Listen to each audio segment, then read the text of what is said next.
Zack Polanski is often attacked for not talking about the environment enough. He simply doesn't care.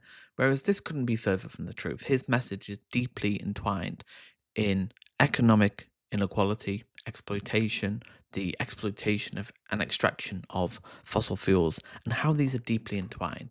And it's implicit, it's inherent, but he talks about it clearly today and how we can't really move forward with our economic system right now and how it's broken. And we need a compassionate, evidence based politics and economy that focuses on well being and the environment. So let's get straight into the video.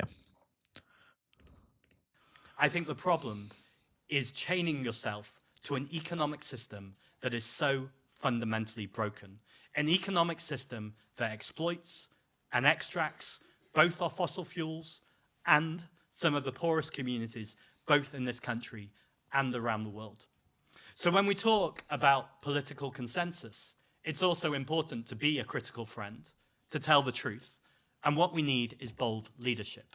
Now, if this had been a year ago, I would have accepted the argument that maybe, just maybe, with Ed Miliband and this government, we're going to go somewhere with bold leadership. I probably would have argued with you, but I would have had a bit of sympathy for it. I might have even understood the argument that sometimes you don't want to let the perfect be the enemy of the good. I think we're way past that point. You don't get marks or points just for being good. You don't get a gold star for doing the basics, or even just under the necessary. We are at this urgent moment in our history where the only thing that is acceptable is what is required. And what is required is to reduce our emissions, to invest in climate adaptation, to protect nature in one of the most nature-depleted countries in the world, and to make sure that we're reinvigorating communities with the truth and putting them in charge. So the final thing I want to say, because it all got a bit grim and despairing then, as I talked about the Labour government, it wasn't a coincidence, is what is the biggest tool we have? It's our shared humanity. Because When you hear politicians talk about our shared humanity, they often double down on division, hate, and nihilism, that we can't solve these problems. It's not realistic, it's naive, it's student politics to actually solve the climate problem, even though we could invest so much into it and actually aim to not reverse it, but at least directly pool our resources to solar, wind, and not be reliant on fossil fuels, because that's why energy prices are so expensive with marginal pricing. Because gas and oil are so expensive, we price energy, even though solar wind is really cheap, at gas prices, because we use 10-20% of gas. So if we had batteries and the infrastructure to harness this energy and not be reliant on gas and oil, our energy prices would be cheap as chips. But obviously, fossil fuel companies, vested interest, don't want that. But we're told constantly, oh, net zero, unrealistic. No, we can do this. Political choices. And the fossil fuel companies are essentially setting up a genocide. Millions of people will die. can make arguments, and I'm happy to make arguments, for why tackling the cost of living crisis is the same solutions to tackling the climate crisis. Why it's so vital when we get to this budget that we make sure that we're cutting bills, lowering bills, and we're taxing billionaires. All of that is important. But there's an implication in all of that this is all transactional, that the only thing people care about is money in their pockets. And I get it. If you're struggling and you're trying to get by to survive, that probably is the only thing you care about.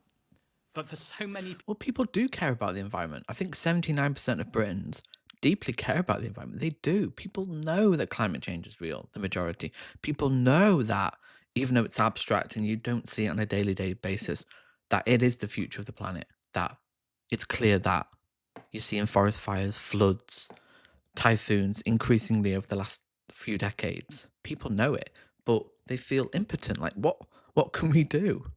But there are solutions. We can take action. But again, it's all political will. And that's why Zack Polanski is so refreshing in going, okay, we can actually do, there are things, we do have agency, despite what, politicians will tell you, Reform UK. This is a problem that we can solve. People, they care about the future of this planet. They care about clean air. They care about green spaces.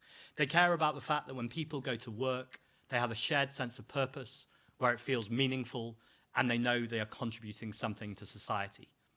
When the pandemic hit, what was the first thing lots of people did? After they knew they were safe, they set up mutual aid groups. They got onto that front foot. And that was because of all of my criticisms of Boris Johnson, and that's a 2-hour lecture. Yeah, people are so cooperative. You saw it with COVID that people will come together and we can pool our resources to solve big issues. Like there was money for furloughs and relief during COVID, and there's money now. We can do this. But again, it takes imagination, political imagination, what the possibilities of what we can do. And liberalism doesn't have it, it has no imagination. So the only solution is leftist populism right now. One thing he did do in that moment was make sure that people knew there was a crisis. Well, everyone other than the Tory party who were partying. So the country knew there was a crisis. And there was this moment where it was almost like a war footing. We saw this with Attlee. We saw it with the NHS as a response to World War I. We need that right now. We are in a crisis. I can't even label all the crises. A climate crisis, an inequality crisis, an air pollution crisis, a nationalistic crisis about who we are as a country. All of these problems, Mental health crisis, housing crisis, infrastructure crisis, education crisis. Like it goes on. And it all stems from inequality and our economic system that we we have solutions for. But because the wealthy own the media, the political class, they don't give a fucking shit about us. But we're constantly told on a daily basis. Small boats, immigrants, woke. But people are waking up now, aren't they? People are going, yeah, I've had enough of this. I can't afford a house. And I'm not going to blame a refugee from Eritrea anymore. I want actual solutions. I want politicians to offer tangible solutions. are all interlinked, and they all come back down to community and our shared humanity. And I really believe that's how we'll change our towns, our cities, our country, and it's how we can do our bit for the world. Thank you very much. Amazing. Shared humanity. That's what people need. And people want this. People aren't inherently individualistic or greedy. We survived the savannah through cooperation, pooling our resources, coming together, coming towards solutions. And we can do this, but it needs hope. It needs people who lead and have a vision for the future. And Zack has that. So we need to get behind him. Join the Green Party if you haven't already. Help in whatever way you can, leafleting, doorstepping people, just talking to people. Like, what is your problem? Often it's cost of living and how we solve that.